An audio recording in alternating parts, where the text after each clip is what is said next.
Hello there, and today we'll be reading The Patchwork Quilt by Valerie Flournoy, pictures by Jerry Pinkney. Tanya sat restlessly on her chair by the kitchen window. For several days she had had to stay in bed with the cold, but now Tanya's cold was almost gone. She was anxious to go outside and enjoy the fresh air and the arrival of spring. "Mama, when can I go outside?" asked Tanya. Mama pulled the tray of biscuits from the oven and placed it on the counter. "In time," she murmured. "All in good time." Tansy gazed through the window and saw her two brothers, Ted and Jim, and Papa building the new backyard fence. "I'm going to talk to Grandma," she said. Grandma was sitting in her favorite spot, the big soft chair in front of the picture window. In her lap were scraps of materials of all textures and colors. Tanya recognized some of them. The plaid was from Papa's old work shirt, and the red scraps were from the shirt Ted had worn that winter. "What you gonna do with all that stuff?" Tanya asked. "Stuff? These ain't stuff. These little pieces gonna make me a quilt, a patchwork quilt." Tanya tilted her head. "I know what a quilt is, Grandma. There's one on your bed. But it's old and dirty, and Mama can never get it clean." Grandma sighed. "It ain't dirty, honey. It's worn, the way it's supposed to be." Grandma flexed her fingers to keep them from stiffening. She sucked in some air and said, "My mother made me a quilt when I wasn't any older than you. But sometimes the old ways are forgotten." Tanya leaned against the chair and rested her head on her grandmother's shoulder. Just then, Mama walked in with 2 glasses of milk and some biscuits. Mama looked at the scraps of material that were scattered all over. "Grandma," she said, "I just cleaned this room and now it's a mess." "It's not a mess, Mama," Tanya said through a mouthful of biscuits. "It's a quilt." "A quilt? You don't need these scraps. I can get you a quilt," Mama said. Grandma looked at her daughter and then turned to her grandchild. "Yes, your mama can get you a quilt from any department store, but it won't be like my patchwork quilt, and it won't last as long either." Mama looked at Grandma, then picked up Tanya's empty glass and went to make lunch. Grandma's eyes grew dark and distant. She turned away from Tanya and gazed out the window, absent-mindedly rubbing the pieces of material through her fingers. "Grandma, I'll help you make your quilt," Tanya said. "Thank you, honey. Let's start right now. We'll be finished in no time." Grandma held Tanya close and patted her head. "It's going to take quite a while to make this quilt. Not a couple of days or a week, not even a month. A good quilt, a masterpiece." Grandma's eyes shone at the thought. "Why, I need more material, more gold and blue, some red and green, and I'll need the time to do it, right? It'll take me a year at least." "A year?" shouted Tanya. "That's too long. I can't wait that long, Grandma." Grandma laughed. "A year ain't that long, honey. Making this quilt going to be a joy. Now run along and let Grandma rest." Grandma turned her head toward the sunlight and closed her eyes. "I'm going to make a masterpiece," she murmured, clutching a scrap of cloth in her hand just before she fell asleep. "We'll have to get you a new pair and use these old ones for rags," Mama said as she hung the last piece of wash on the clothesline one August afternoon. Jim was miserable. His favorite blue corduroy pants had been held together with patches. Now they were beyond repair. "Bring them here," Grandma said. Grandma took part of the pant leg and cut a few blue squares. Jim gave her a hug and watched her add his patches to the others. A quilt won't forget. It can tell your life story, she said. The arrival of autumn meant school and Halloween. This year, Tanya would be an African princess. She danced around in the long, flowing robes Mama had made from several yards of colorful material. The old bracelets and earrings Tanya had found in the trunk in the attic jingled noisily as she moved. Grandma cut some squares out of the leftover scraps and added Tanya to the quilt too. The days grew colder, but Tanya and her brothers didn't mind. They knew snow wasn't far away. Mama dreaded winter's coming. Every year she would plead with Grandma to move away from the drifty window, but Grandma wouldn't budge. "Grandma, please," Mama scolded. "You can sit here by the heater." "I'm not your grandmother. I'm your mother," Grandma said. "And I'm going to sit here in the Lord's light and make my masterpiece." It was the end of November when Ted, Jim, and Tanya got their wish. They awoke one morning to find everything in sight covered with snow. Tanya got dressed and flew down the stairs. Ted and Jim and even Mama and Papa were already outside. "I don't like leaving Grandma in that house by herself," Mama said. "I know she's lonely." Tanya pulled herself out of the snow, being careful not to ruin her angel. "Grandma isn't lonely," Tanya said happily. "She and the quilt are telling each other stories." Mama glanced questioningly at Tanya. "Telling each other stories?" "Yes, Grandma says a quilt never forgets." The family spent the morning and most of the afternoon sledding down the hill. Finally, when they were all numb from the cold, they went inside for hot chocolate and sandwiches. "I think I'll go sit and talk to Grandma," Mama said. "Then she can explain to you about our quilt, our very own family quilt," Tanya said. Mama saw the mischievous glint in her youngest child's eyes. "Why, I may just have to do that, young lady," Mama said as she walked out of the kitchen. Tanya leaned over the table to see into the living room. Grandma was hunched over, her eyes close to the fabric as she made tiny stitches. Mama sat at the old woman's feet.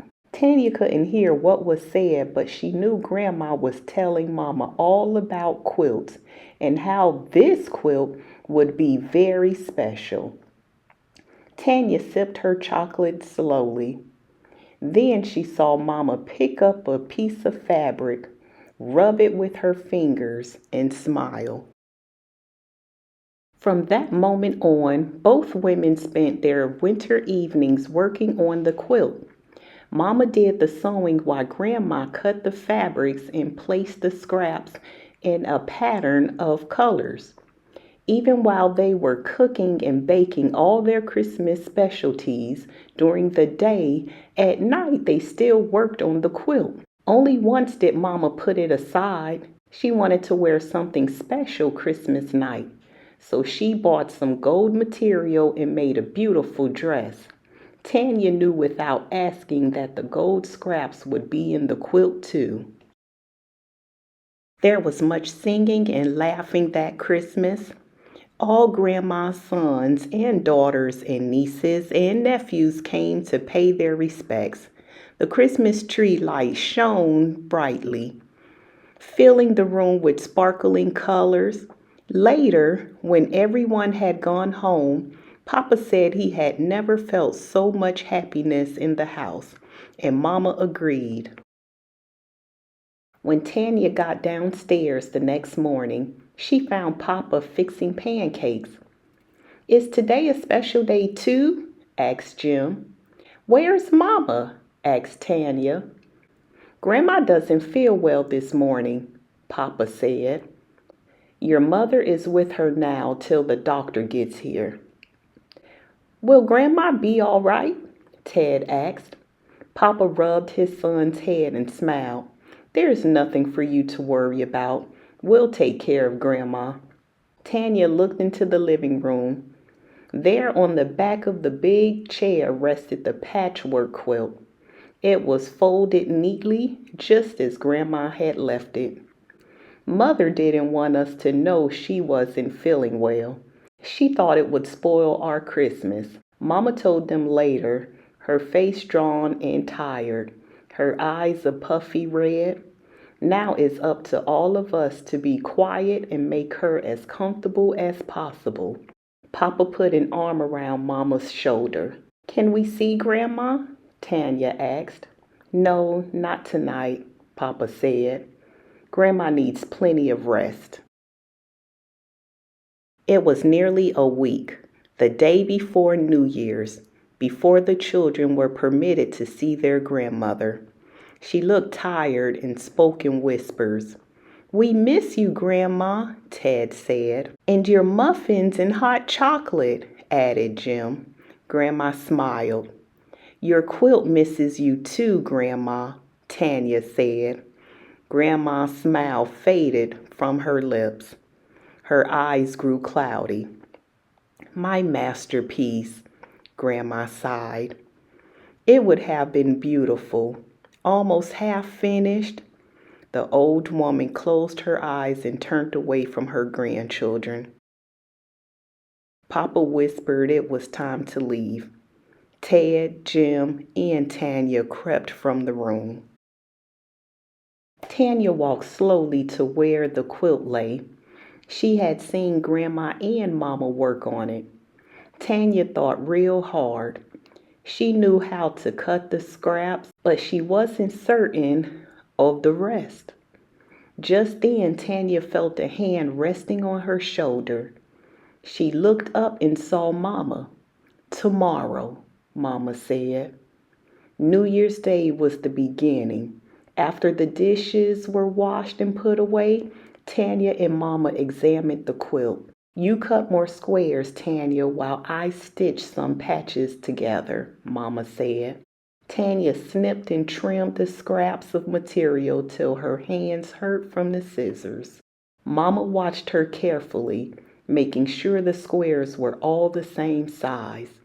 The next day was the same as the last. More snipping and cutting. But Mama couldn't always be around to watch Tanya work. Grandma had to be looked after, so Tanya worked by herself. Then one night, as Papa read them stories, Jim walked over and looked at the quilt. In it he saw patches of blue, his blue. Without saying a word, Jim picked up the scissors and saw some scraps and started to make squares. Ted helped Jim put the squares in piles while Mama showed Tanya how to join them. Every day, as soon as she got home from school, Tanya worked on the quilt. Ted and Jim were too busy with sports, and Mama was looking after Grandma, so Tanya worked alone. But after a few weeks, she stopped.